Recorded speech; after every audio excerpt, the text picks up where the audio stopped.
So right at 5:05 is when we'll start. And just so everyone is aware, there is a Q&A. And if you have anything that you would like to share, there's a chat to the host and panelists also. All right, and so we will go ahead and get started. So welcome everyone to the State of HIV Stigma 2024 Community Briefing.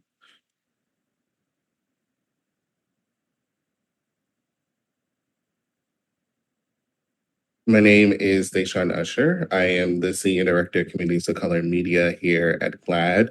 I've been at GLAAD since 2019, overseeing our work that we do within our communities of color and amplifying Black queer voices, in addition to overseeing our HIV portfolio that we also do in partnership currently with GLAAD. I'll throw it to Julian. Hello, everybody. My name is Julian J. Walker. I am the Associate Director for Communities of Color and Media. Aside from my duties at GLAAD, I'm an actor, an artist, and an advocate, and definitely very excited to be with you all and sharing in space with you all today. And I'll hand it over to Tristan. Thank you. Hi, everyone. I'm Tristan Mara. I'm the Vice President of Research and Reports at GLAAD. I lead all new and existing GLAAD research initiatives, analytics, and reports across all of our verticals. And I provide thought leadership that continues to advance GLAAD's mission of accelerating acceptance for the LGBTQ community. I come to GLAAD with 15 years of insights experience leading qualitative and quantitative research.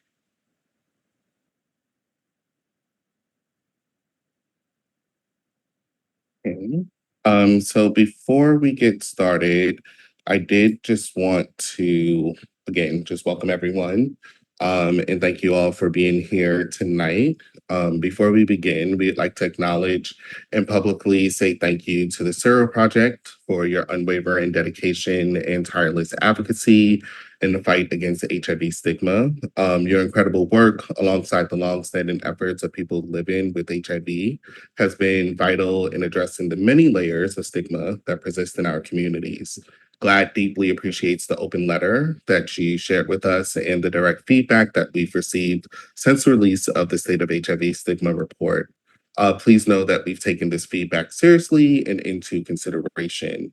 The State of HIV Stigma report serves as another stigma indicator of where we stand in the battle against HIV stigma. It reflects perception, sentiments, and understanding. And while we understand the critical distinction between perceived stigma and the daily realities faced by those living with HIV, this report helps us better navigate the landscape of stigma as it continues to evolve. At GLAAD, we've had a long history of working with people living with HIV to amplify their voices, their stories, their organizations, and their resilience. But we know more work lies ahead. Too many people are still experiencing the profound impacts of HIV stigma in their daily lives. So I would like to take a moment to acknowledge a misstep on GLAAD's behalf. The language used in GLAAD's initial press release for the State of HIV Stigma report, as pointed out in the sign-on letter, caused harm. So while it was not our intention to cause harm, the impact was loud and clear. And for that, we sincerely apologize, and we hear you.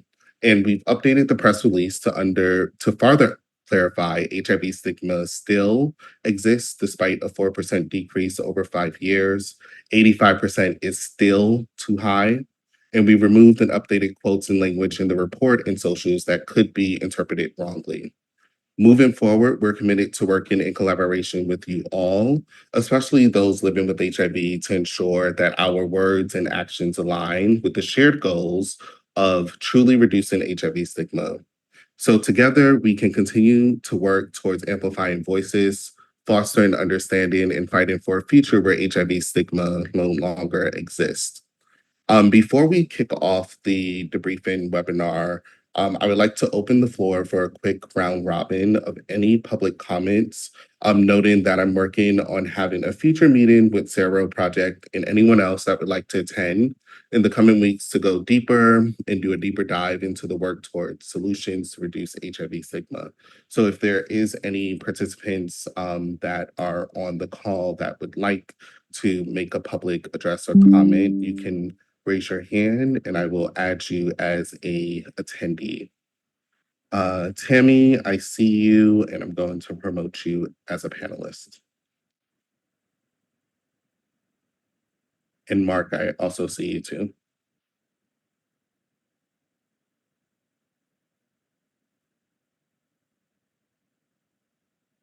Oops, sorry. I'm in my car. So can you hear me now? Yes, we can. Thank you, Deshawn. I appreciate you and GLAAD recognizing the concerns of the community of people living with HIV. I want to stress that it's not just the Sero Project, it was the community as a whole that had issue with the press release, not the report, but the press release. I'm saddened that it's taken 2 weeks in order for GLAAD to finally recognize the concerns of the community. I'm also concerned about some of the tactics used in the last 2 weeks. It felt like it was demeaning community and our concerns. And it's nice now that we can move forward with the acknowledgement of the concerns, which was and always has been the press release and the quote by Ellis that HIV stigma was on the decline, which there was no study for that, and it also misrepresented your study and your report. So knowing, and I appreciate that you all have amended your press release and taken down some of the graphics that you included, and especially the misquote that stigma is on the decline. But there are still stories out there that have used the quote of your executive director. And so that is what raised the concern for community. But appreciate the acknowledgement and look forward to figuring out ways moving forward. Oh, and thank you, Tammy. And we literally will continue to continue to collaborate and address that. And I'm going to make a note about the story so that we can also work with our comms team to edit any of those too. Thank you. Mark, you've been promoted?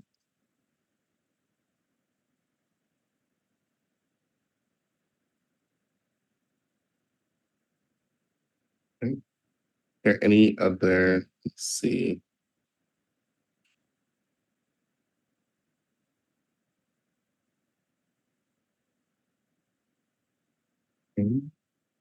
All right, there's Rick.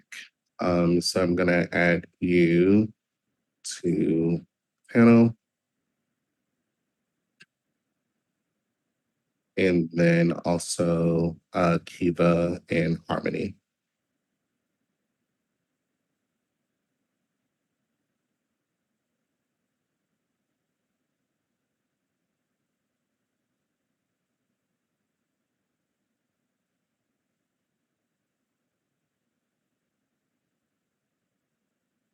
Okay. And once you're on as a panelist, you should be able to either come on video or yes. Hi, Rick. Hey, Deshawn. No, I just simply wanted to clarify the interpretation I have of that figure right from the beginning, going from 89% to 85%, is that the perception, the awareness of HIV stigma is what declined. And to me, that would be consistent with the interpretation of all the other figures. The decrease in the belief that people should be tested for HIV, the decrease in the belief that people living with HIV can live longer lives. And so when looked that way, it seems consistent that people would think that there's less stigma today. Mhm. Yes, and part of it, and we'll have Tristan. We're gonna like go through the state of HIV stigma and all of the findings too. But yes, part of it is like really ringing the alarm that like there's a lot of work that still needs to be done. And these are people's again perceptions, and I think this was the biggest correcting the narrative, right? As to when we were looking at some of the data, why we wanted to work with Matthew Rodriguez to also like get the other side of people living with HIV included inside of the report. And so that we know that just because we are seeing some declines in some areas, it doesn't mean that it's gone away or that it doesn't exist or shows up in folks' life, while also knowing that like there's still like a lot of work to be done because like you said, there's decreasing, but it's also other areas of where certain things are sort of kind of remaining flat. Like for instance, like in Gen Z, and we'll get a little bit more into that as to like their knowledge and awareness of feeling knowledgeable about HIV in those areas too. I gave a presentation the day after after I saw the press release to an gay employees resource group at a company, and I shared with them that particular statistic about Gen Z. There were a few people in the group from that who were Gen Z who admitted, much to their own chagrin, that they really didn't know all that much about HIV. And so I felt sort of like an illustration of that statistic. But I do want to share with you that I shared the press release with my colleagues, and the art director pointed out that it just seemed inconsistent to have this one interpretation about HIV stigma, and that it was different from how all the other statistics were interpreted. To him, the through line was that people are understanding less today the seriousness of HIV, and that those statistics across the board demonstrated that. Thank you. Mark, and then we have Kiva. Hi there. Can you hear me and see me? Yes, we can. Great. Hi, Deshaun. Thank you very much. I want to first say I really appreciate your opening statement very much, and for you to point out how it was characterized. I want to be factual and say a couple of things. The reason why that was damaging to the work that we all do with HIV stigma is that as a result of your press release, there were headlines throughout the country that said HIV stigma has decreased. That's damaging to the work that we all do because we all know that that's not the case. I have a fundamental problem with your survey. I am willing to certainly listen to the people on this call. I have read the entire stigma report. I imagine most of us have. And the idea that there is a perception, it doesn't make sense to me that when you want to know about a condition, why you would ask people that don't know anything about it, as opposed to the people themselves who are living with that condition or the coalitions that represent us. So to me, that was flawed. I appreciate the fact the press release was corrected. Unfortunately, being a media organization, you know as well as I, that 3 weeks after a press release goes out, no one is going to pay attention to that, as opposed to perhaps issuing a retraction and explanation as to why it is the HIV stigma has not actually decreased.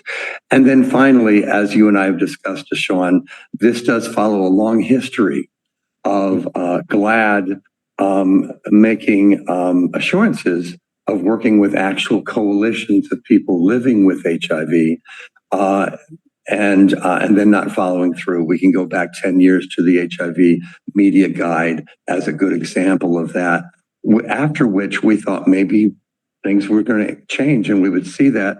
And then here we are 10 years later, and this report about which we could have been fundamentally involved in its design and implementation didn't happen.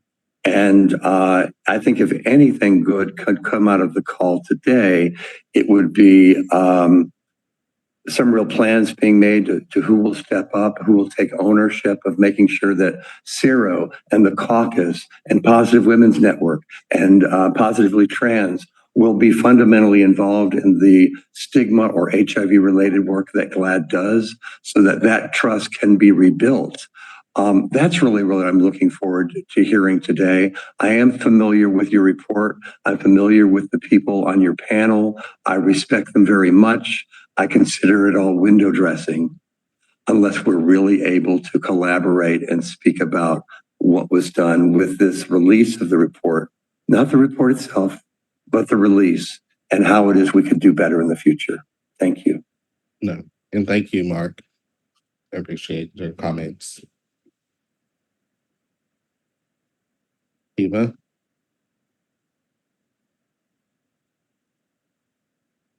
Hi, Deshawn, and thank you. You guys hear me okay? Yes, we I'm can. freezing a little bit. Okay, thanks. My name's Kiva Lake Kadena, she, her pronouns. I'm the co-executive director at Positive Women's Network. We also signed on to the open letter sent to GLAAD through CERO project. And I have to admit, we were really concerned and disappointed when we first saw this stigma report. It was during the USCHA in New Orleans, and it was a time that we're all able to gather together and reunite to strategically plan for the future and really talk about current issues. And I didn't see GLAAD there in really impactful ways, except this report was passed to me. And I was really disappointed to see that we hadn't been able, as a community of people living with HIV and as leaders of networks of communities of people living with HIV, hadn't been given this report ahead of time so that we were able to share feedback on how this could impact the work that we do and the people that we serve in the different communities across this country. We were really concerned that just a little more than 2,500 people were surveyed in this report, in this gathering of information. And with the impact that this message could have on stigma around the country, I really do believe that there is more that could have been done in order to be able to accumulate accurate information on where stigma is showing up across the country and what communities and how that stigma shows up in different ways. I was also concerned about the visibility of people living with HIV throughout this report. We brought back Pedro Zamora, who we all love and respect and appreciate his work that he did. But there are currently dozens of well-known names of people living with HIV across this country that are visible, that are open, that are willing to share their stories, and that are willing to support. And we don't see their names enough. And I'm wondering, if there's such a concern about the visibility of people living with HIV and the lack of stories being told on network television and in movies and in stories across the country, why aren't we lifting up those names in places where it's possible? Pedro Zamora did his work. His name is memorialized and we respect and appreciate him, but there are currently many people living with HIV that are also doing that same work that Pedro did that we should be lifting up if we want to extend those messages further into the future and into the younger generations. And then lastly, I wanted to make sure that we understood that one of the authors of this report, Matthew Rodriguez, called myself and my co-executive director, my partner, Marnina Miller, to interview us for this report. We were interviewed. I think I stayed on the phone with him for about an hour. And we had a lot of discussions on the way that stigma impacts women living with HIV across this country. And I didn't see those quotes listed. And I also didn't see that we had a significant role in guiding what that narrative was going to look like in this report. And when I say we, I mean Marnina Miller and myself.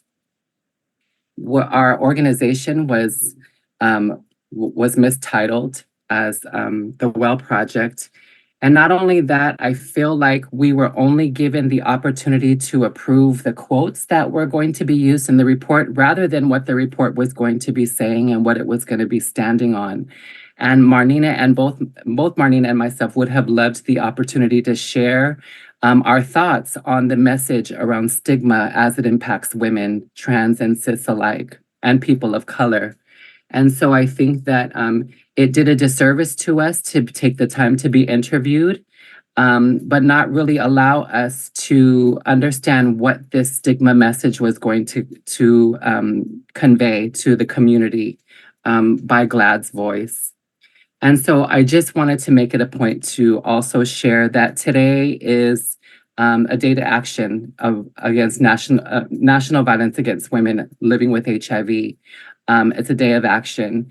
And this conversation can't be had without acknowledging that the lack of urgency around HIV stigma in this report is directly violence against women and other people living with HIV. It affects the funding to organizations like ourselves that continue to uplift our voices and continue to help spread word on community, on factual information around HIV, and that people living with HIV can thrive.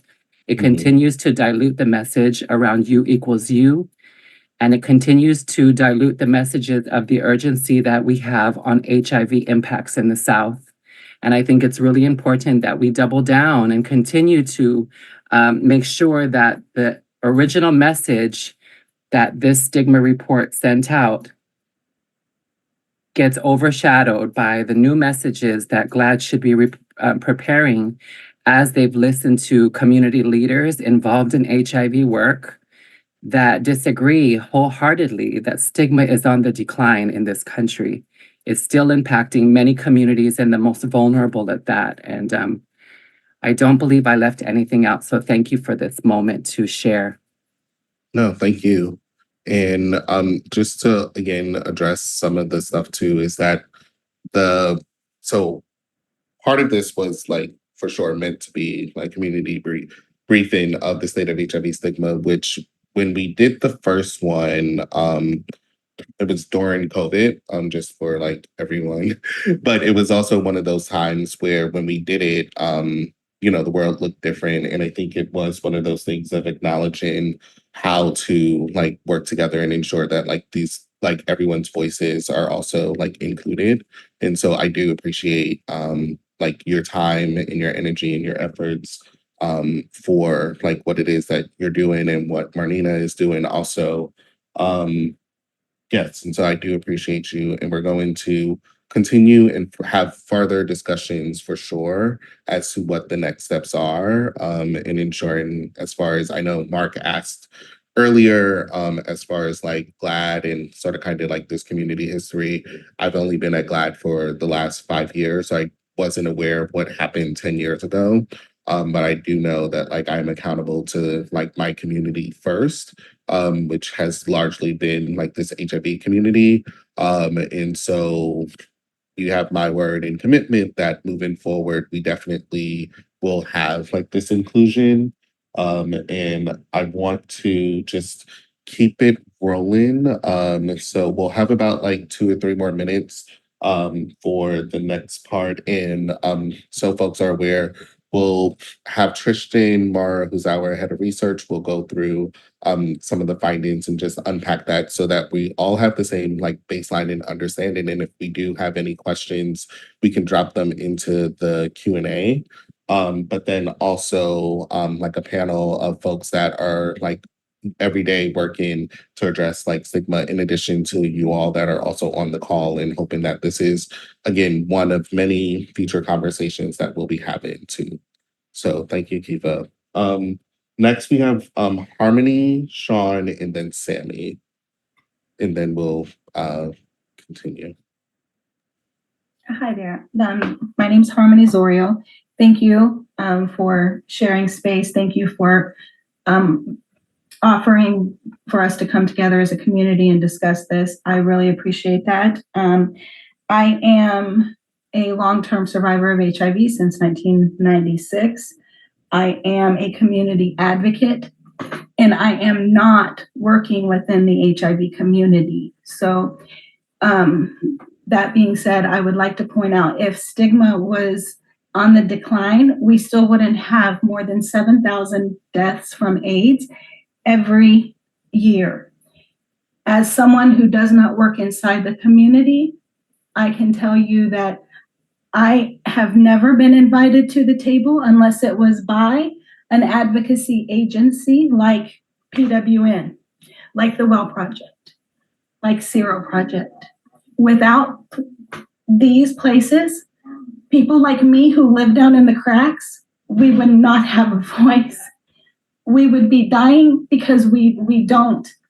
I know dozens, if not close to 100 people who will not take their medication. They will not get into care because we live in a rural area where they're so terrified of their friends and family finding out. They would rather die of AIDS than get help.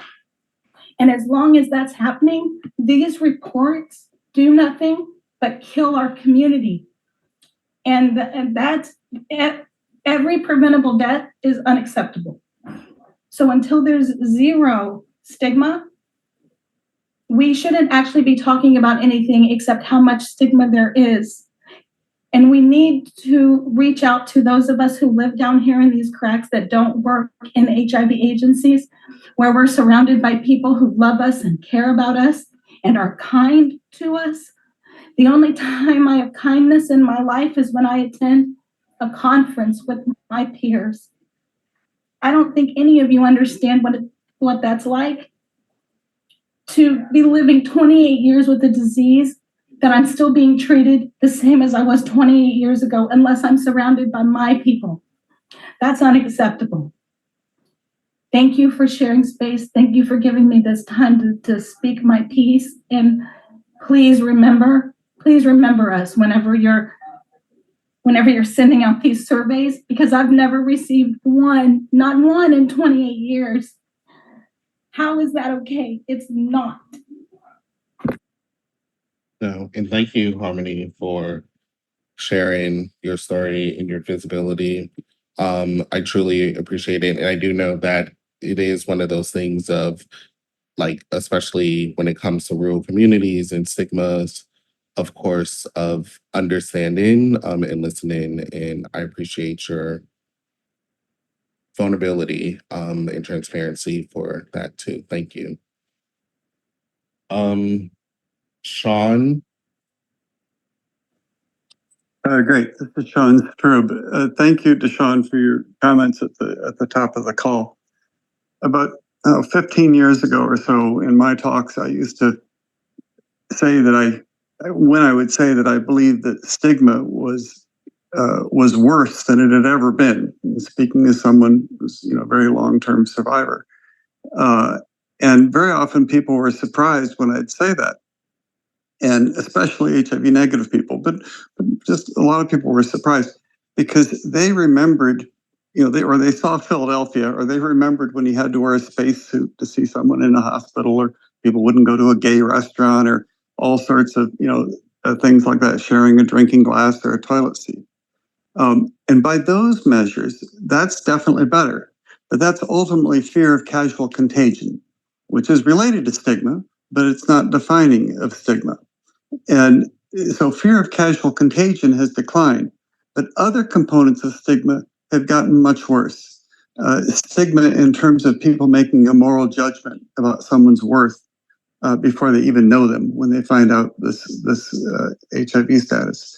The stigma about having your words discounted before they even come out of your mouth. A stigma about being marginalized and othered and tokenized. And very importantly, this is really important, self-stigmatization, internalized stigma. There was a time when people tested positive, and there was this loving community that wrapped its arms around the person and said, we will get through this together, and on all sides.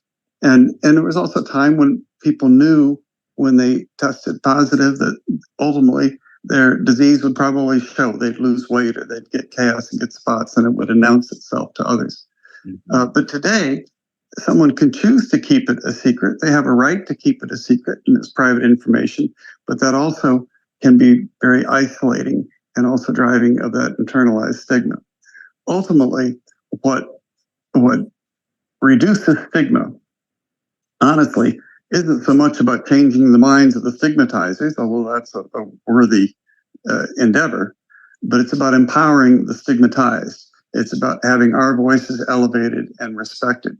And I think this is the core of the very deep-seated dissatisfaction with GLAAD that predates your arrival at GLAAD, Deshaun, as I know starting to understand now, that even predates the media guide thing. But it's feeling like GLAAD has never really respected the collective voices of people with HIV. We say that there is we want people with HIV in all sorts of places, and we fortunately have had people in many, many places in politics and agencies and so on. And their voices are important, and I'm not diminishing their voices. But their voice is sometimes different than the collective voice that comes out of a network. When a group of people with HIV get together and they say, okay, we're going to work, and we're going to choose leadership we want to speak for us on any given issue, people we want to elevate and put forth, and the messages that we want to elevate and put forth. And when this comes up with GLAAD, frequently in the past, it's been, look at these HIV positive staff members, or this HIV service provider that we worked with, or this group that, reviewed that. Yeah, that's all great, and we want more of that. But none of that is the same as integrating the collective voices of people with HIV. And not simply as a consultation or to, give us a briefing on a report after it's done, but more fundamentally.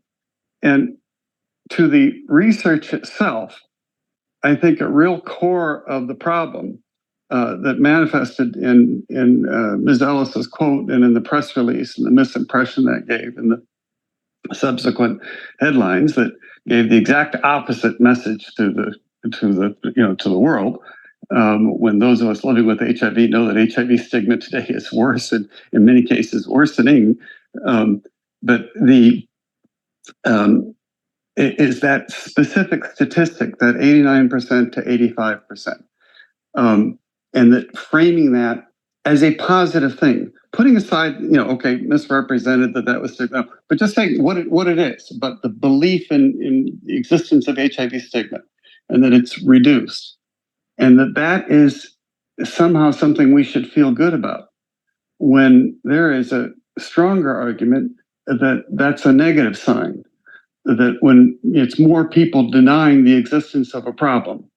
And we've all had experiences in our various, identities of understanding people who just deny that there is such a problem or stigma exists. And so that's how, a lot of us read that, and there was GLAAD saying, not just this, the exact opposite of what that statistic might in fact mean.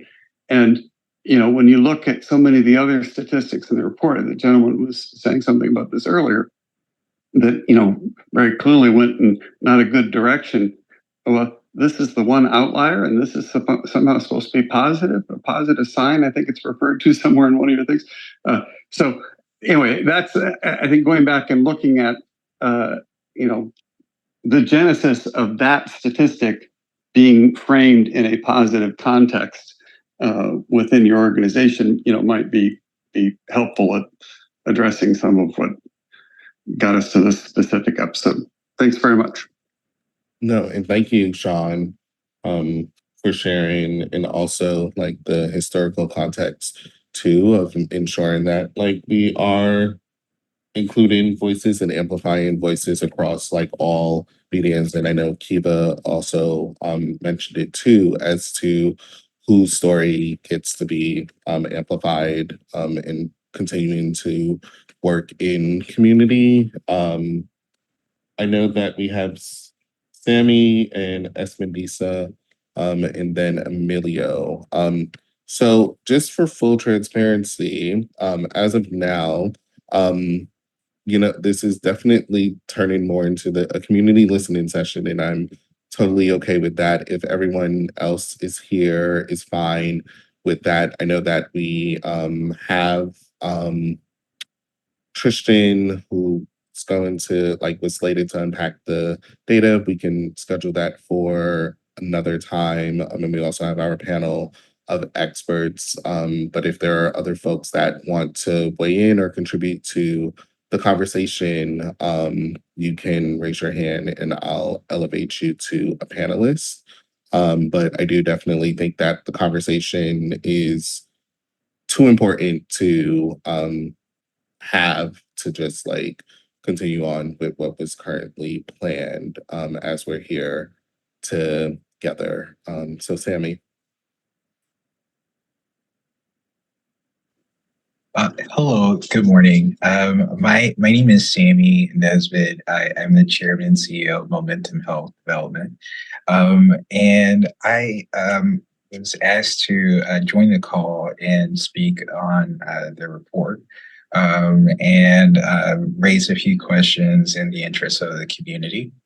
I did read through the report before I got on the call, and I can say that I actually do agree that this is a positive thing, that HIV stigma is on the decline. I think this was a part of the stated goals of the 2030 ending the epidemic. And so I think that is a good thing that stigma is on the decline.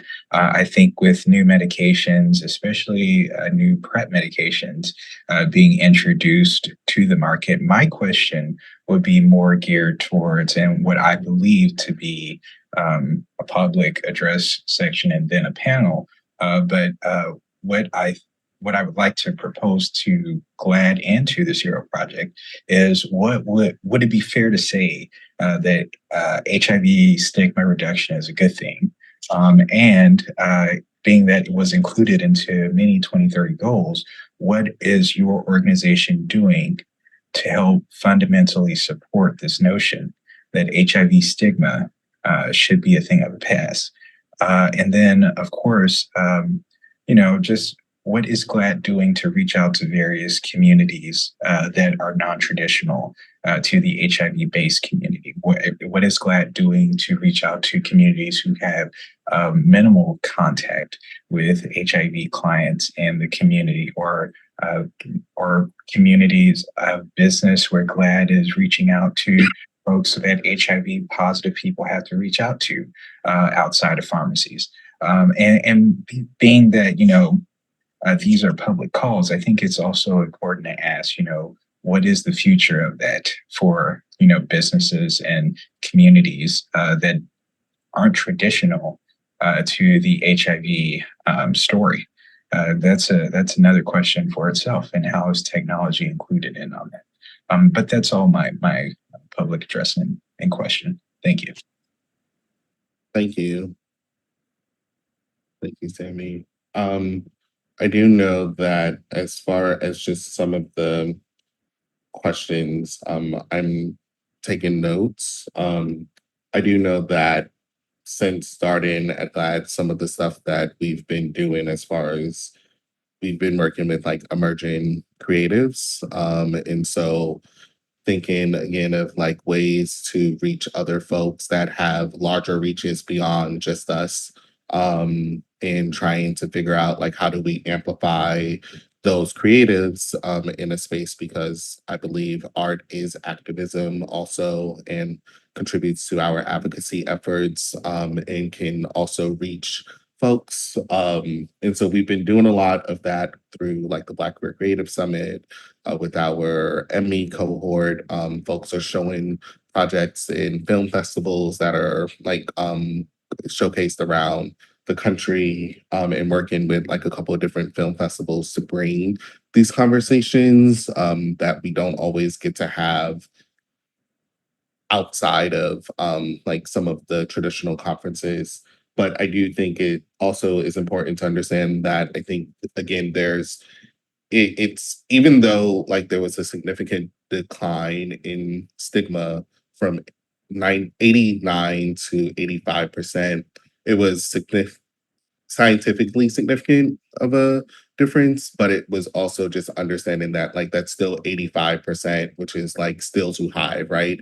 And so if we're looking at that number, it also becomes, well, you technically are living your life or navigating the world experiencing stigma like what, less than 15% of the time, where you may feel safe, and depending on what those safety may look like. And so it is one of those things that we did pull out inside of the report. But I do think, again, with the press release where it did lead a little, well, not little, where it led with that, is why we're having this conversation, because we're also understanding and we're hearing the stories that like stigma still exists, and that in certain communities, especially rural communities, and folks I know personally, I have had people pass like living with HIV because they did not want to go to the pharmacy, and because they like knew the folks that worked at their pharmacy, and chose to literally pass. And so it is definitely something super personal also, like to me, in the work that I do and my colleagues here. But I do hear you, and I noted some of the questions and would love to follow up with you and others about like solutions to Espindisa. Thank you. I am Mandisa Moore O'Neill, and my pronouns are she, her. I'm the ED over at the Center for HIV Law and Policy. And first is a huge thank you to GLAAD. In my time in movement, I've seen these sort of mistakes, and I've seen organizations just shut down any kind of dissent. You know, I've seen orgs not have a conversation. Um, I've seen orgs turn off the chat and things like that. So I think that this happening is a sign and a step. And I think with more, it's possible to repair. Not that I'm someone who can say like the extent of repair as someone not living with HIV. Um, I'm not going to talk more about the impact of the press release. It's been said it was harmful. I think the concern that I have is the process. And to be clear, it isn't a concern I have with the people on this call. It's the people that I don't see. And this is not to put anyone in an awkward situation. My understanding is the letter was sent to Miss Sarah Kate Ellis. And, you know, as somebody who always has a racial justice lens, I was concerned that instantly you, as the director of communities of color, is the one who responded. And Deshaun, I want to be clear, this is not a critique of you.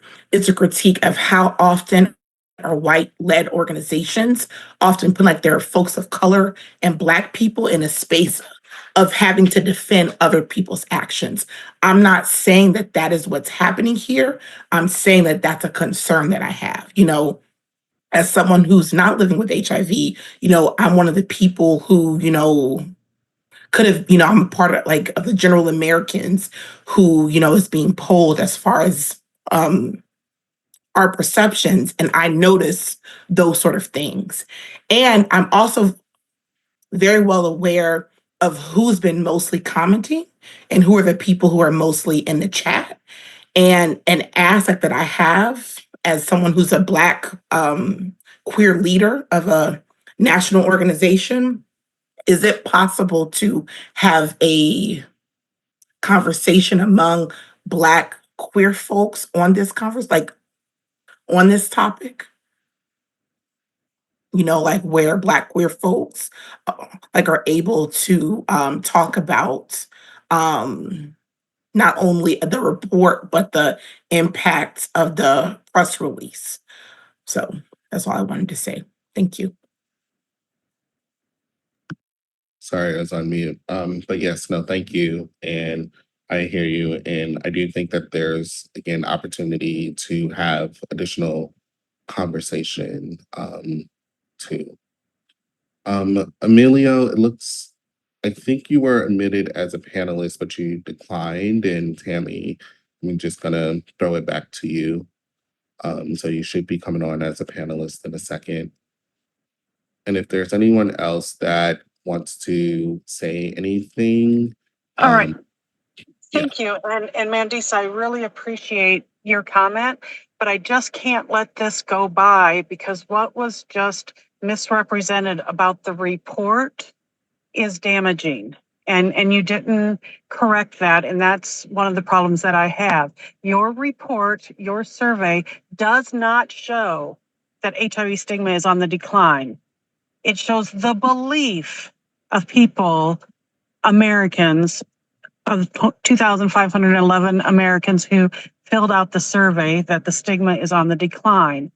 And that's the problem. As a leading media organization, and you sent this, I'm sure, to many media outlets, I just wonder how many of them get the nuances of the perception of stigma being on the decline versus whether or not stigma is actually on the decline. So I appreciate you letting me talk again, but that is what is so aggravating about the press release and the misrepresentation of in the press release, but also not correcting people. There is no data that shows that stigma is on the decline, just that people probably, you didn't release who filled out. I don't know if you asked for demographics of people filling out the report.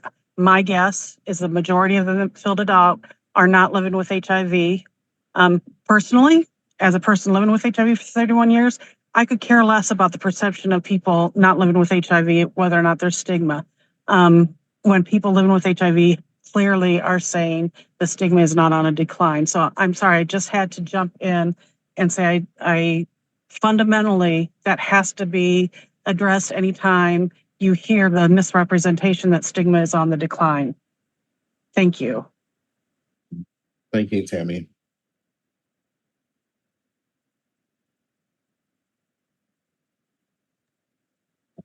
Hi. This goes back to my original question again of community perception. Is this not a good thing? Because since we want to say correcting folks, is this not a good thing that GLAAD actually runs with this message that stigma on a decline is a good thing? Is this not something that we want to coalesce around as something new, as innovative as U equals U? Was this not a part of our original plans in 2030 that one day we will get to zero new infections? Is this not what a lot of organizations that are that are funded specifically for HIV, is this not the original goal? And so I think that's a great thing that if an organization in the future takes this report and says, oh, that means that stigma is on decline, this is a good thing. I think that that's not a misrepresentation. That's accepting the fact. So I see that there's Tammy, Kiva, and Mandisa that are like in the queue on the panel. And then Mark, I'm going to promote you to panelist also. Please let Kiva and Mandisa go first. Okay.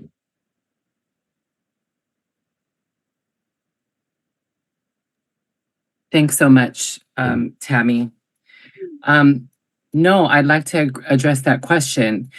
That is the dream, absolutely, that stigma will one day be on the decline, but that's not what this report really is saying. What the report is saying is that the perception that stigma is on the decline is real. But we all know in conversations and in our work daily that we see cases of HIV, new cases of HIV, extremely impactful in the South and amongst people of color, extremely impactful amongst transgender women and other trans and non-binary people, and extremely impactful and vulnerable communities across the country, which tells us that there is still a large amount of stigma across the country. What this message can do is it dilutes us from being able to do the work that needs to be done because folks are perceiving that stigma is on the decline, which we know it is not. Communities of color across this country are still neglecting to address HIV on the ground in different areas across the country, and especially in rural areas and in the South.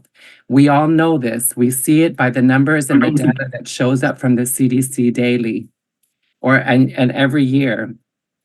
We also see that young people across the country are highly impacted in new cases of HIV across the country. And this tells us that stigma is still very real. People are not getting tested. Folks are not talking about HIV amongst young people. Folks are not seeing that HIV prevention medication needs to be discussed in the healthcare centers. Folks are not seeing that more work needs to be done to re-engage and keep folks engaged in HIV treatment. And this is all impactful.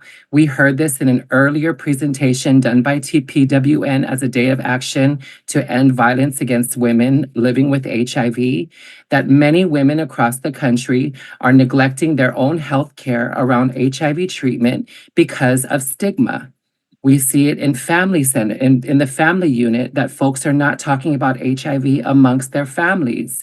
We know that it is not on the decline. And the report is saying that it is, when the survey is really talking about perception of stigma. And that is where the problem is lying. Again, I'm going to say this. Stigma is not on the decline in the United States of America. We have a number of people not being tested, not being treated, and not talking about HIV. And it shows in the amount of education and awareness around HIV that's noted in this report. Yeah, and I echo you, Kiba, because I think for us, that was one of when we saw, again, like those points, those data points, is like, it's also why we wanted to have these conversations, and it's understanding that there's a difference between perception and reality, and messaging, and like that narrative matters. And so the reason, honestly, for this, which I'm honestly trust the universe, is what Gwen always says, who's anyone who's my boss here at GLAAD. But like, it's one of those things of that I think it matters, right? Like how we message it. It matters what folks perceive from it. It also doesn't matter if folks only read that headline and don't read the report. And then like literally when we say that like there was a perception of decline, but then that number is still too high because you still would navigate the world experience stigma, as a person living with HIV, or even people like working inside of this field. It's like we still know how many people don't disclose their HIV status. And so I think in understanding, because HIV stigma exists and is real, but I do think it is trying to figure out how do we get to a community solution around like how we, again, like address it and message it, so that folks don't take it the wrong way or lead with that, including the organization, right, that makes the statement, and that's the like leading line for it. So I did want to note that too. Melissa? Thank you. This is in response to I think it's Sammy's question. It's one thing if stigma was actually on the decline, then yes, it would be a good thing to say that. What's happening is clearly it's a perception that it's on the decline. And my organization works at the intersections of the criminal legal system and the public health system. I think that some of our staff attorneys are on the call, but many folks who have spent even 10 minutes testifying in support of a reform to one of many of our HIV criminal statutes can tell you it is dangerous in terms of it's always a very uphill battle trying to educate folks on how stigma exists and how these laws are themselves stigmatizing. And so having a press release from an organization such as GLAAD, it actually makes our work harder in terms of it's now another like it is another document we have to counteract. I also think it's worth noting that within the same week of this press release, you had J.D. Vance, a senator in Alabama, and a senator in my great state of Louisiana who made stigmatizing comments about Haitians and HIV in particular, and other immigrants. So I think it's worth noting, like in the same week, you had people who clearly have an association and weren't seeing that in a way of, oh, people need support, but in a way to draw a negative sort of a comparison. So it's clear that the issue is that it's not true, and that's what's harmful. It would be different if our advocacy showed that stigma was actually on the decline, if laws are being reformed, if folks feel empowered to be tested and feel empowered to be in treatment. But the opposite is true, and that's what makes it so harmful, Sammy. Great. Tammy, and then we have Sean and Rick. I'll pass and let others speak. Thank you.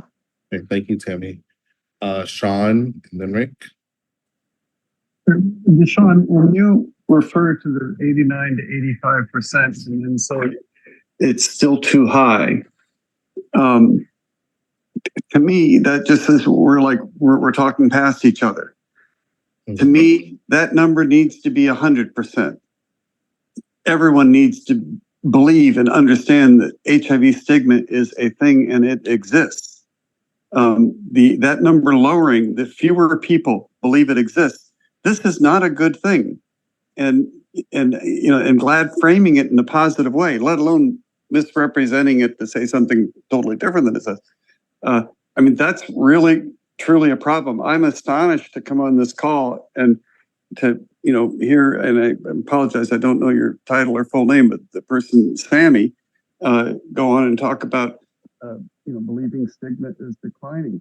God, we'd be the first to tell people. We would love to see that. There is zero evidence. There are hundreds of studies in the last several years on aspects of HIV-related stigma. And I, defy anybody to find anything that supports the premise that it's declining. So this is really, this is something kind of basic here. And if GLAAD believes that fewer people believing HIV stigma exists is a good thing, I'd like to hear you say that directly, or say, no, you understand that that's a bad thing. Yes, that we do. Understand that, it's not, that wasn't, which is why, part of the clarification wasn't, again,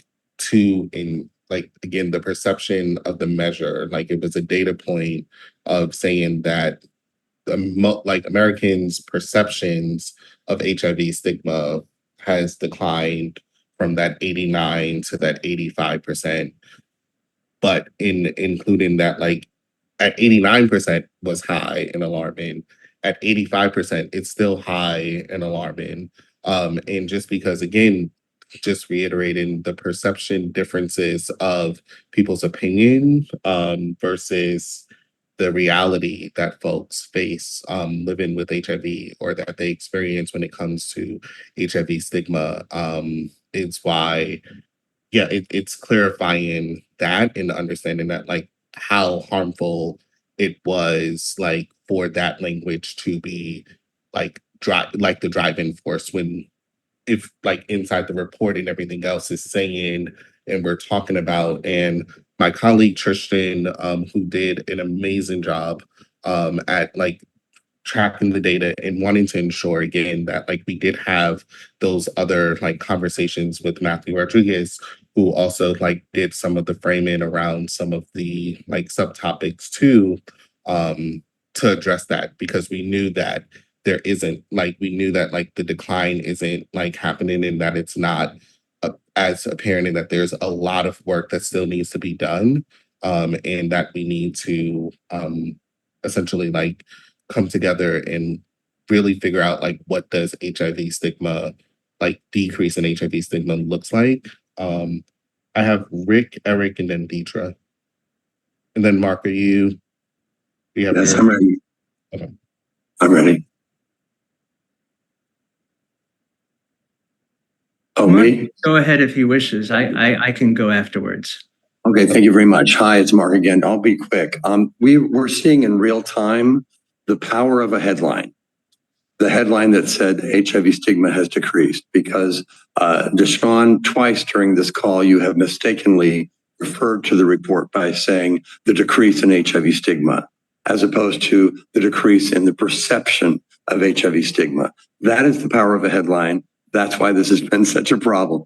I'd like to address the gentleman that was talking about, isn't a decline a good thing? Well, you know, if this world were different and it was actually declining, it would be. But let me tell you why it's not. 2 examples: HIV criminalization. There are people who are arrested for non-disclosure of their HIV status, something that they should easily get off for a number of reasons, including not being transmittable, you name it, lots of it. But what do they do instead? They are scared to death to go before a jury, because they know that jury will look at them and judge them and wonder why they dare to have sex at all. And as a result of that, people are being charged and prosecuted and jailed for decades at a time for no other reason than their HIV status. I sat here and had my heart broken listening to the woman in rural Georgia, in a rural area, talk about how her friends are too afraid to go get their HIV medications filled and would rather die than be identified as somebody living with HIV. That is HIV stigma, and that is what it looks like. And there's no happy way to put a face on that. You know, now that I'm all pissed off about this, one more thing. Miss Ellis, where are you? The letter was addressed to you, and instead you knocked this down the organizational chart to other people on your staff, all well-meaning, all committed, great. But this letter was addressed to you. You did not deign to give us even a response of any sort. Now, you could be in a very expensive timeshare in Provincetown or a con, but you are not here, and I resent it. Thank you.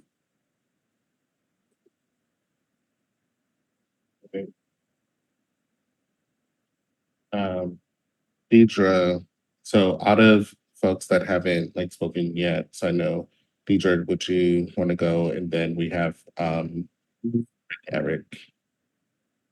Yes, thank you. First, Deshaun, I just want to send my wholehearted love to you on a personal level. Professionally, I know this has been difficult for you. I want to echo what Mark King has said. Oh, I guess I should start here. Deidre speaks. My pronouns are she, her, and barbecue. Beautiful Black queen. Yes, I do work for Zero Project, but I also represent Deidre Speaks as the brand, the person, and all that we have in this experience.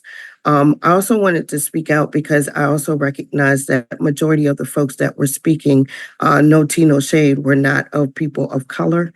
And not to say that stigma does not impact them just as much as it impacts people that look like the Black and brown folks on this call.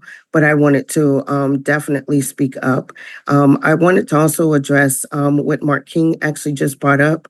It is with extreme disdain that I do see that, unfortunately, Deshaun, you are having to sit through this amazing listening session. And thank you, first off, for just being brave and safe to do that. And also thank you to our community for speaking up, using our voices, and being very respectful in this space to be able to share. So this is what happens when we are able to connect, because communication is key. I'm very sad that your organizational director is not here to speak and to be listening, and also standing beside you in solidarity in this moment. Sammy, what I will say to you is that yes, the perception may not seem like something major to you, but when those of us that are in the trenches working in states that just for the perception of transmitting HIV to someone, a legislator will see said things and they will take that and they will put that in a space where it will make it difficult for a lot of us to be able to change laws that are further stigmatizing and discriminatory, specifically towards the organization's main thing, and that's the LGBTQIA plus family. And I know that that might not be, though I'm not a part of the community, I have a child. And for right now, one of the things that I'm most concerned about is the perception of my beautiful Black child as a queer individual walking down the streets and just being who beautifully that they are, and they may engage in anything and may be honestly perceived as having HIV and then prosecuted and criminalized, which then in some states may put them on a sex offender registry for the rest of their lives.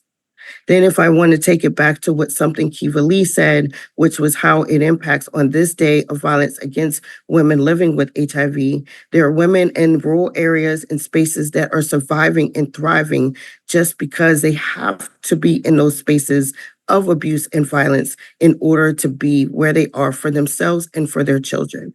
So just those perceptions alone have created spaces that are unable for us to thrive and live authentically. So yes, sir, or I'm sorry if I used the wrong any piece, but yes, perception and the wording, and this is why words are very important and language does matter. So some of it may be just in the phrasing of stuff that we would like to see changed. But honestly, being able to have this communication method to air out whatever we have to do that. And so I know just not only as Zero and also as the co-founder of Ending HIV Criminalization and Over Incarceration in Virginia, or ECHO VA, which changed our HIV criminalization laws in 2021, that report could be fully damaging for some of the work that we are having to go back to also fix. So I thank you for your time. I thank all of you for being here, and I'm glad that we're leading with love in this communication moment. Thank you. Thank you so much. So we have Rick, Eric, and Bruce. Thank you, Deshawn. Well, there's a saying, Mark Twain used to say it. There are three types of lies in the world: lies, damn lies, and statistics. Now, I think what was meant really is the interpretation of statistics, because that's what's, I think, the core of the matter here, is how these numbers are being interpreted or explained. And what happens is the misinterpretation, while perhaps not a lie, is misinformation that gets echoed. Whereas the correction that comes afterwards falls flat, and it has a wide-ranging impact. We're not, there's a larger narrative here, like I said, that I saw with the numbers, that it's the understanding, people's grasp of the seriousness of HIV today is, I think, less than what it was before, because HIV is less urgent now. And I think those statistics bear it out, that people believe that it's not as important now. Citing your statistics, roughly 3/4 of people 5 years ago believed that everyone should get tested. Now it's roughly 2/3. I don't see that as an improvement. So just as this perception that stigma isn't as big a thing, HIV is still a thing, and people don't understand that. And this misinterpretation of a number or of a set of statistics then becomes something we have to fight against, or at least work against. And that's all I just have to say. No, thank you so much, Mick. Eric? Hi, Deshawn. Eric Flighter, he, him pronouns. I am also with the Sarah Project. Thank you so much for holding this forum and identifying the time for us all to kind of air our grievances and try to explain the ways that we're feeling based on the statement that was made. I just want to, and I think you said it earlier, that the perception of HIV stigma is based on opinion. It's not measurable facts. The measure is that the people you surveyed, those people's opinion is that HIV stigma has declined. I just want to go back into where HIV stigma comes from other stigmas. It comes from stigmas of people who are most impacted and vulnerable to HIV. It's based on stigma and discrimination of people of color, LGBTQ, specifically gay men, also trans folks, people who do sex work, people who use drugs. HIV stigma is based on all of those other layers of intersectionality. And I just want to make sure that that is also addressed, because the more layers you add in, the more impact of stigma you're going to get. So, yeah, just my thoughts. Thank you so much. No, thank you so much, Eric. I appreciate it. We have Bruce Emilio. I believe you were able to be promoted, and then Ronald.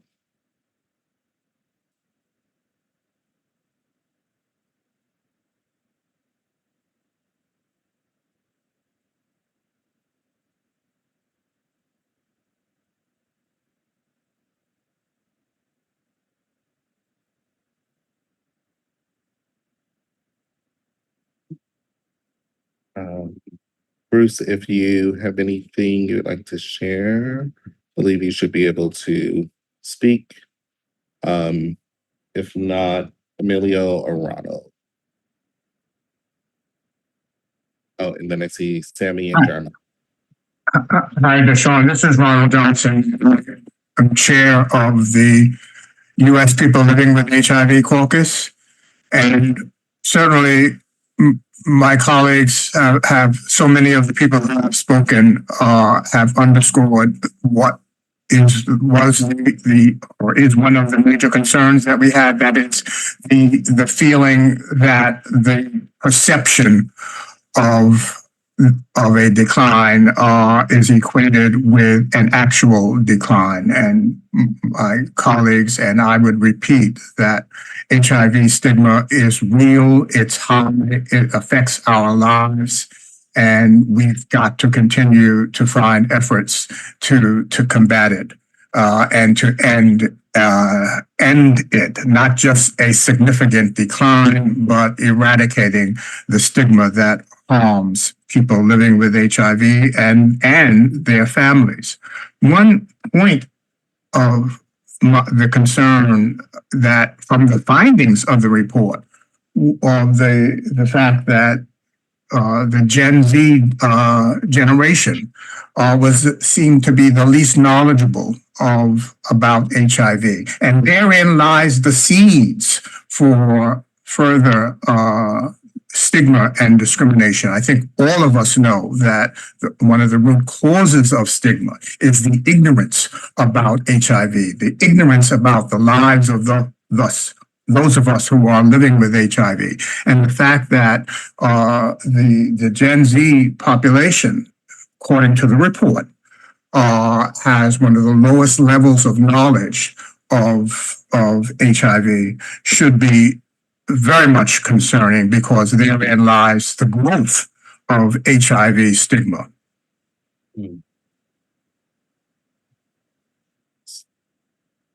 No, thank you for that, Ronald.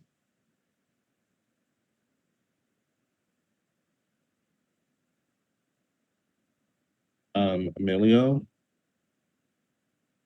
Yes, thank you. I am Emilio, and I am talking from Florida.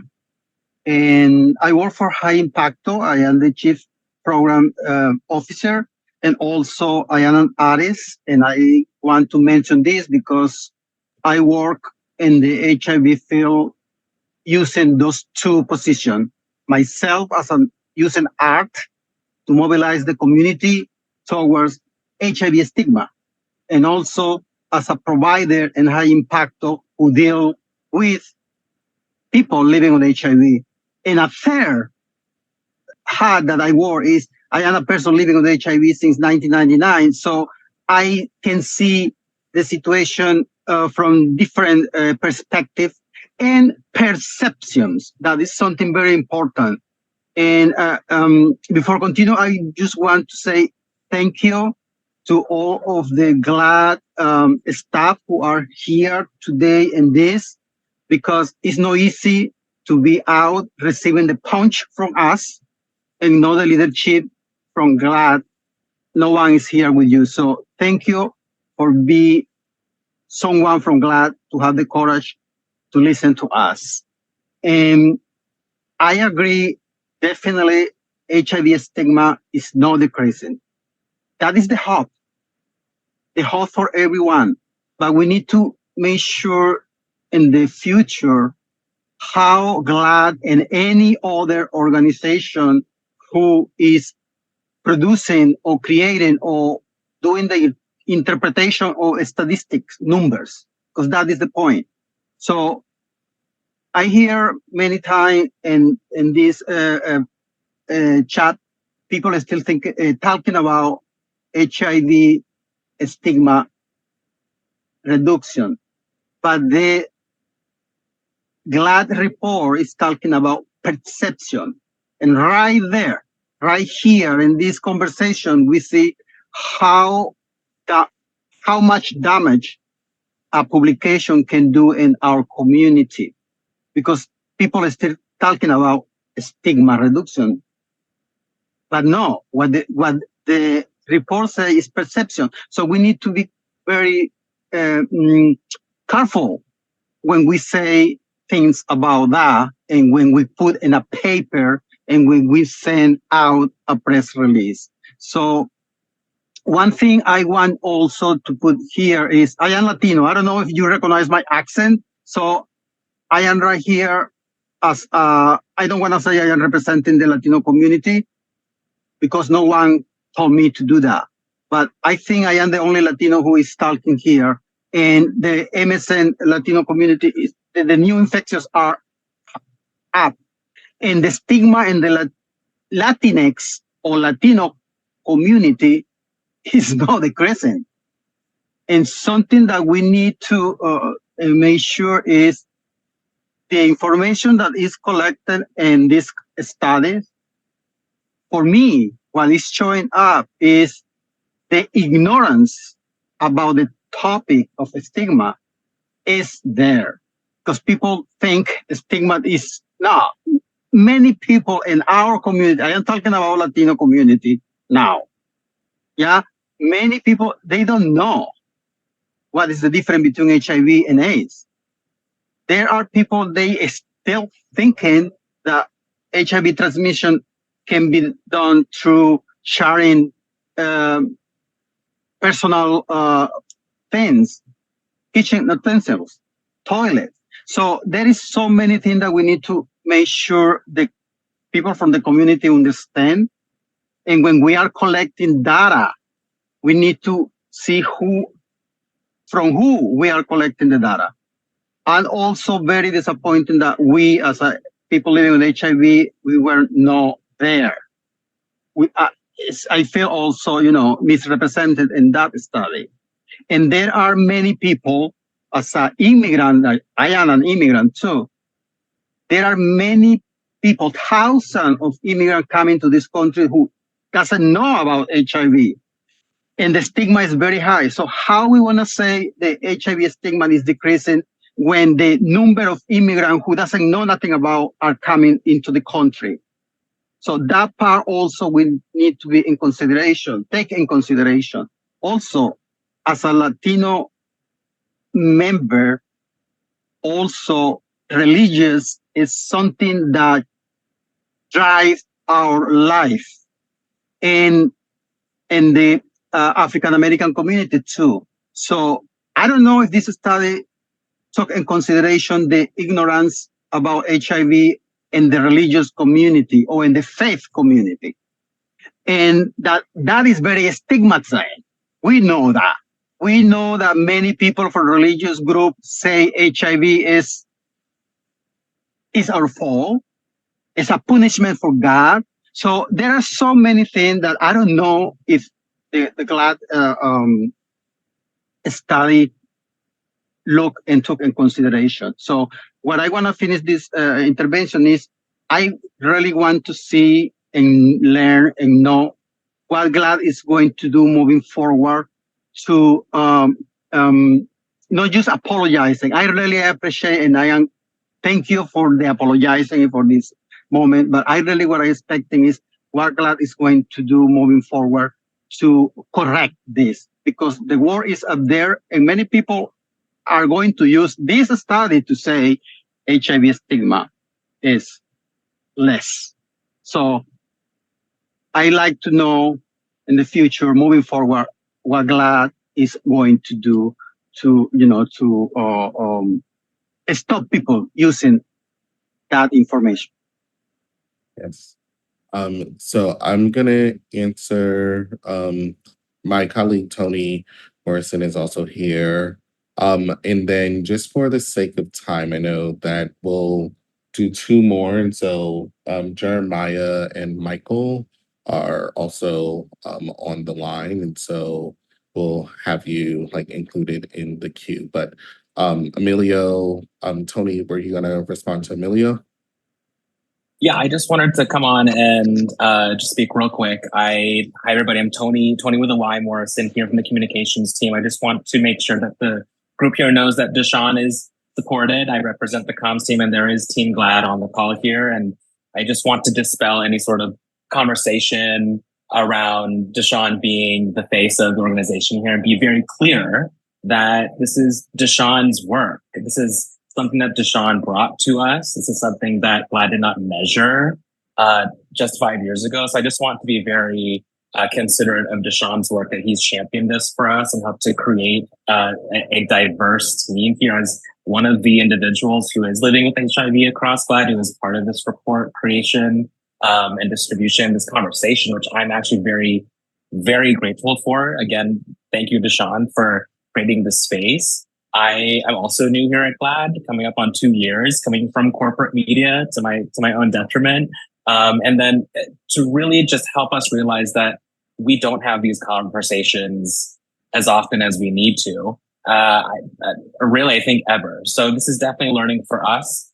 This is on the record from the GLAAD comms team to you, and the commitment that whatever previous negative engagement we've all had with GLAAD in the past, I would love to release some of that, because the individuals that are on this call, Deshaun and myself included, the report team here is really committed to making sure that we do meet this moment with you and do include you. And we're already in the process of making sure that our report process includes more public comment and community feedback with you before we go out to press. And you'll see that in the coming days and weeks. So I just wanted to jump on and address some of the important conversations and shares and some of the thoughtful pieces of comments in the comment section before we move forward with the space here, and kind of level set a little bit that I don't want us to get into a space of misinformation here, shooting each other down, and just make sure that we're in a space of, again, as Emilio noted, how are we moving forward? We're acknowledging the space, this mistake across the team here. And wow, we have 60, I think we hit 79 people here at one point. This is a great group to start as we move ahead as a movement, and making sure that all of our work from wherever part of the country that we're doing is elevated, and how we're creating new processes to work with everybody here. So know that we on the comm side is very committed to that. I'm very committed to that, obviously. I just wanted to jump on and share a little bit from a personal side. As someone, again, living with HIV myself and working in this advocacy space, activism and advocacy is new for me. So you all are helping me in this space, in this conversation. So I just wanted to thank you all and be thoughtful in that area as well. So Deshaun, back to you. Thank you. No, thank you so much, Toni. Yes, and just to acknowledge, thank you. Just some of the next steps also is that we'll continue to have like another conversation with a deeper like conversation with like Sarah and anyone else that wants to like engage in that conversation. We're also in the process, and I know Victoria, I just got your message that you have to jump in a minute, but we'll be also convening a open call for a community consulting group, which is something that I definitely learned from Victoria when it goes into research. And so making sure that folks are there at the start when we are convening any of these reports or ideations that may impact in communities. And so ensuring that like from the beginning, so before a briefing, before we do any of these like reports and findings, or plan the press release, that like we have like buy-in and insight from that moving forward. And that is my commitment to you all. Yes, thank you. I have been like bearing the brunt of this. However, I am not alone. I am supported by like my colleagues and leadership at GLAAD. As Tony stated, I take it personally, particularly because I know that this was like our work, me and Tristan, in addition to Tony and Julian, who have been working on it. And so we wanted to acknowledge the missteps that like it has caused within the community, because that was not the intention at all, in understanding that like the impact was different than the intention, and we were hoping that we could have got the conversation started in different ways and could hold folks accountable. And you know, it's one of those moments where it's us holding ourselves accountable, and you all holding like this organization accountable, and this organization is not exempt from being held accountable. And you all are a reminder of that. And so I truly do appreciate everyone on this call. Jeremiah, I'm going to throw it to you and Michael if you have anything for the last thing before we close out. Thanks, Deshaun, Jeremiah Johnson, Prep for All, and who doesn't love a difficult conversation into 6:30 p.m. So appreciate the conversation, appreciate all the perspectives, and just a couple of things that came up for me is it sounds like there's probably some interest from the community on reopening the methodology, perhaps, and so I just wonder if GLAAD will be open to that, because I think just, you know, speaking for myself, I also don't want to lose the opportunity of a report like this and the possibility, because I think there are some important things to track. And I think a lot of people on this call are interested in a survey that really is reaching out to people living with HIV to get their perceptions of how they feel stigmatized, you know, and tracking that over time. I'm always interested in provider stigma. Personally, what sort of experience are people having going into medical providers' offices? Being at Prep for All, also, you know, wherever there's a component to see where, you know, people are stigmatized for taking PrEP, for taking PEP, or where providers are maybe reluctant to provide it. I think those are some of the different definitions of stigma, you know, that I think are, and I'm not saying that those are the things that it should focus on in the future, but I think those are some of the useful things that might be interesting to infuse into a new methodology and something that will, flesh out a little bit more what I think people are perceiving here and sensing on this call. And the last thing that I just want to say is I think, you know, for myself, and I was quoted in the report about, you know, being concerned about the invisibility of HIV. And I think some of the tension and where some of the fear comes up in my response when, you know, there's anything that might be sending a signal that HIV is over, is that right now I actually think that we are in such a vulnerable place as a movement. You know, House Republicans are attacking HIV funding 2 years in a row, calling for $500 million in cuts to funding this year. We're obviously seeing an increase in stigma, from the presidential candidates, stigmatizing communities, which has been noted many times, and obviously GLAAD has mentioned that. But for me, I feel like I'm viewing AIDS Map shutting down, Life Cycle going away. I've heard about certain foundations that have been HIV/AIDS foundations thinking of dropping AIDS from their name. And so every time there's this ongoing message over the past 2 years that we're getting the hang of this, or this is a thing of the past, I think there's a sense amongst so many of us in the community that we're afraid that we're going to be totally left behind when we still have a huge mess on our hands and a huge problem. And I think that's something that this inadvertently contributed to. And I think it's also something that a future report could really help correct by, having a different methodology that can really more accurately depict where we're still seeing some problems there.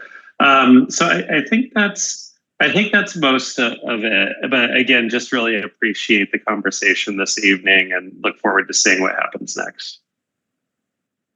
Yes. No, thank you.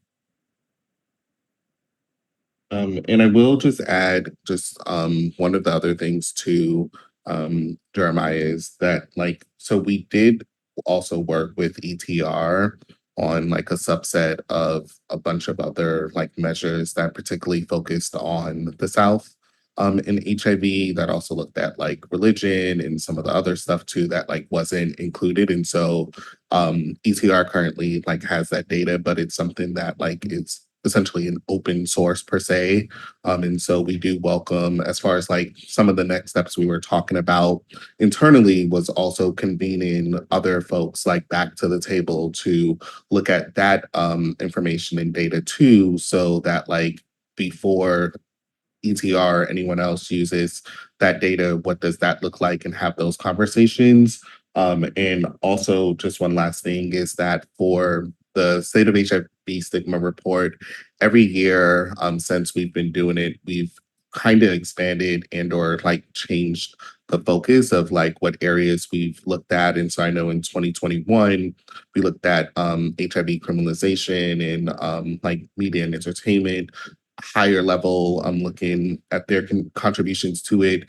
This year, since it was the 5-year report, it was also a retrospective of where did we start in 2020 to where we are 2024 with it. And so being able to also incorporate that in the future. And so have those caveats of those next steps and takeaway will convene everyone with that too. Michael? Thank you, Deshaun, again, not just for being able to, I guess, make a comment, but for your leadership on this work in general. I also did want to make it clear that I'm speaking on behalf of myself personally and not reflective of any organizations or institutions I may be part of. I really say this was a very emotional conversation for me. I really was looking forward to hearing from Marvell, Marjricas, and Francisco. It's super rare that we get to follow the leadership and hear from Black queer people who lived experience, Black and Latina people who lived experience on this work. And so for, quite frankly, this conversation to be hijacked, in my personal opinion, by white people, it was disconcerting. And I look forward to the day where those who feel like they have the right, they lead this work on the behalf of all of us who are living with HIV, that they hold themselves equally accountable towards, one, making sure that your work is properly reflective of all of us that are living with HIV, because I would dare say some of the organizations even mentioned here today have continuously failed Black queer people living with HIV, or have actively participated in erasing us from their own histories and their own organization, and have yet to done anything of this public nature of holding themselves accountable towards that. And how can we be with the understanding that, quite frankly, those who oppose all of us are way more well-resourced and strategic, quite frankly, redirecting their attention and time? How can we be better co-conspirators with each other?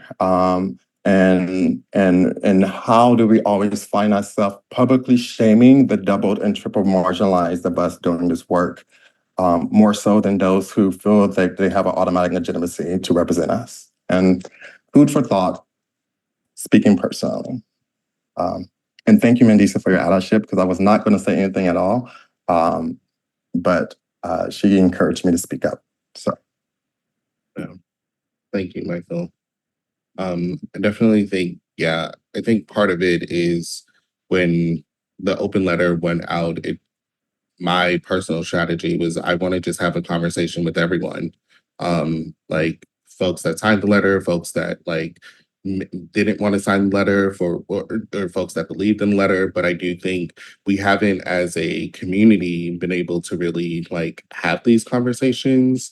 Apologies, and I will convene again. Hopefully the panel will come back, but I will convene again a community briefing with the panelists, because I do believe that I've personally have worked with all of these folks prior to my time at GLAAD, and the work that we've been doing to address HIV stigma, I think is warranted, from Marvell and Rodriguez doing their work in the South, to Victoria doing neighborhood and network studies, to even Francisco when we were in New York City, and the Latino Commission on AIDS, and all the other work that they've done. Is that I think there really needs to be a community conversation as to how we address stigma and how we unpack it and what this looks like, and understanding that there'll be different perspectives from different folks. And so apologies, the order was all out of order. Tristan didn't introduce herself, didn't get to really introduce herself. Julian, Tony, Victoria, Rodriguez, Francisco, and Marvell, thank you all for your willingness to be here, and for being able to have this conversation. But again, I do think it's super important that we were able to at least listen, right, and know what are these other additional touch points as a community that we can have to continue to move forward. Again, the work is super personal to me. I've been a HIV advocate ever since I was 9, and it wasn't by choice. It was definitely by design. But it is one of those things, I think, of being able to hold community and folks accountable like we've been able to today is productive, and I do think a step in the right direction for how we do address HIV stigma, and probably start to continue to chip away for everyone, because I know that it will look different for folks. So I thank you all for joining us for this conversation.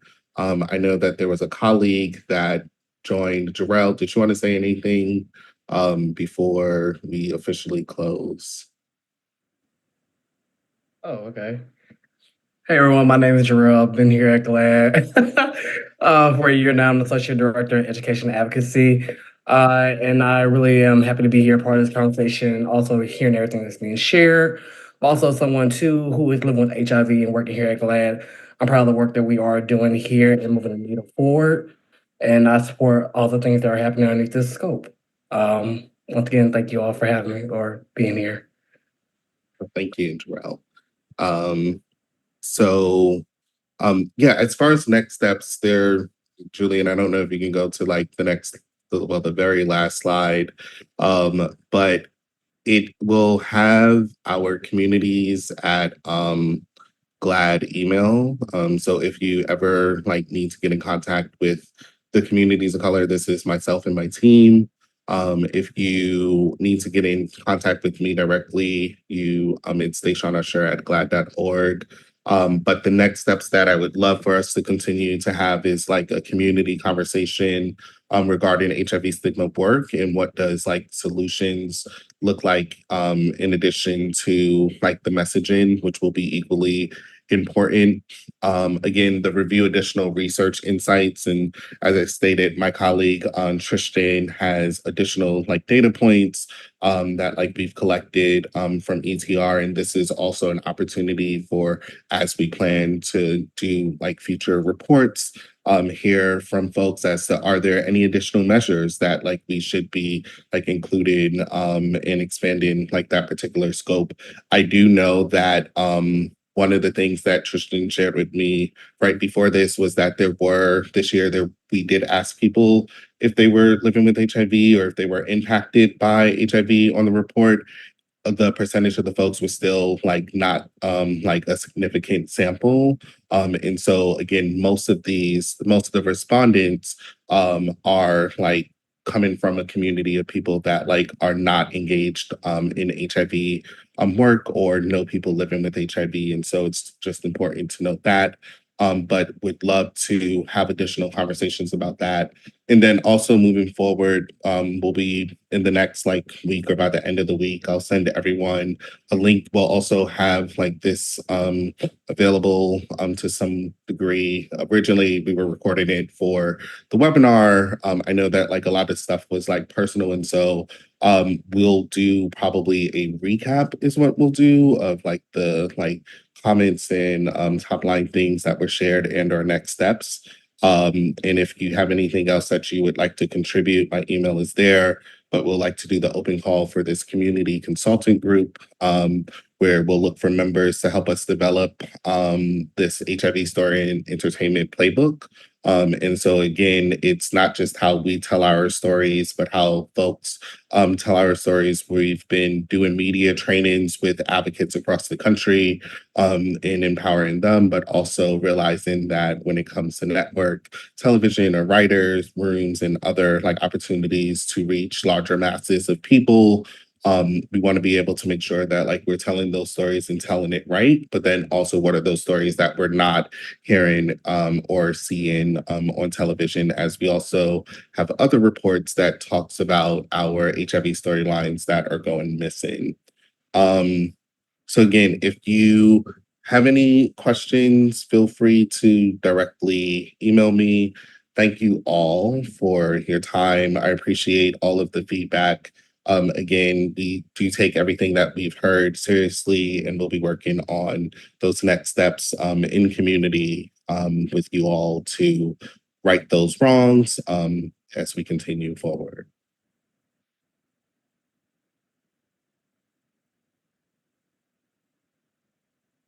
Thank y'all. Thank you.